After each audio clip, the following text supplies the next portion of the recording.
dobro je, da poznate dobro kulturo. Ne? Kulturo, lepo je, če obvladate jezik, ne?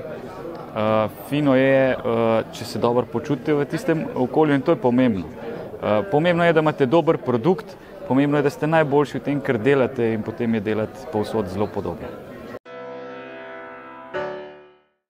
No, jaz mislim, da je potrebno narediti predvsem dobro domačo nalogo, preden stopiš na tuje trge. Predvsem se moraš vedeti, da ne vstopaš v neznano okolje.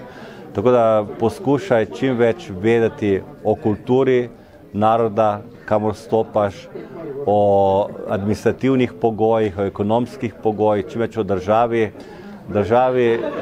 in seveda, da stopaš tja zelo previdno, ker ve, da bo to zelo dolgoročna, dolga, zelo ovinkasta, strma pot in seveda moraš se opremiti z veliko resursi, z veliko zalogami, z veliko rezervami in seveda, ko si pa enkrat tam, pa poskušati vztrajati, ne pa reči, zdaj bom pa, gled, mi glih ni šlo, bom pa tam probal, pa tako naprej, ker to bo potem vodilo res v propast. Potem pa vztrajati.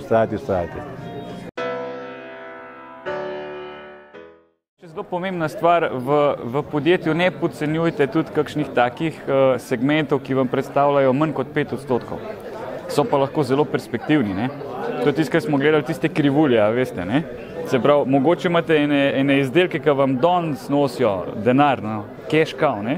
Pa imate mogoče ene, ki so v sponu, tistih ne takoj pobiti, ne? Dajte jim dovolj, da začnejo prosperirati. Mogoče bojo pa čez 5 let, pa čez 10 let to tisti glavni produkti, ki jih boste nudili trgu, ne?